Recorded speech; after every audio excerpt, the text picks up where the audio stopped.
Hello and welcome to Caroline's Library, where we dive into the world of manga, anime, and more. Today we are talking about Uzumaki. This is a disturbing and nightmarish manga, so let's get started by setting the scene. In this story, we follow Shuichi and Kirei as they discover that their town is haunted by a mysterious and powerful force that takes the form of a spiral. And this spiral force is able to mesmerize people, to penetrate their mind and draw them in. But the symptoms of this hypnosis are varied. Some people embrace it and become obsessed, while others become terrified by it. But the end result is the same. The body becomes warped by spirals.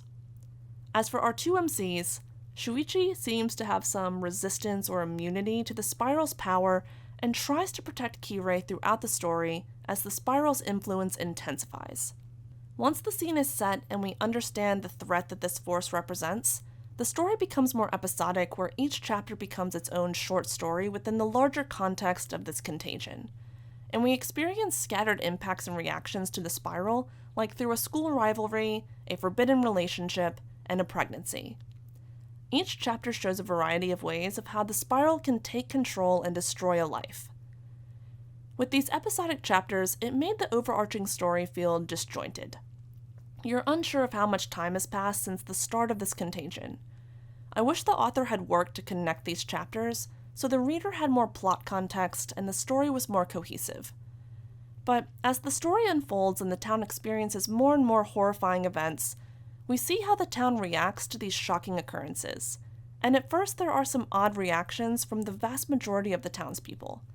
Like when a kid turns into a snail at his school, the school administrators call his parents to come pick him up.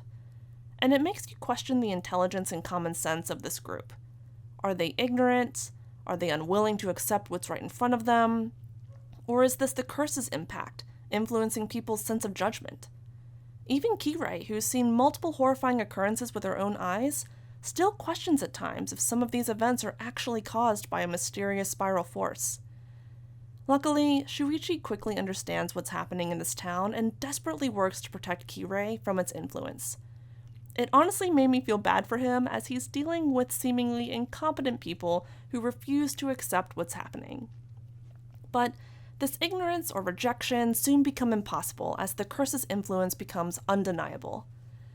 So for me, the episodic chapters and the initial reactions to this spiral force could have been done better. I wish the story had been more cohesive and that the reactions had been more varied. I would have expected at least some people to have abandoned the town as soon as possible following the initial incidents. But I did enjoy the concept behind this manga.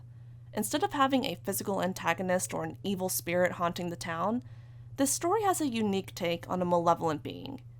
As we get more of an understanding as to why this force acted upon this town, we see just how much detail the author put into developing this terrifying and mysterious force. And the author beautifully brings the story to life with some extremely detailed art. So overall, if you're looking for a psychological thriller that features a unique antagonist and concept, check out Uzumaki.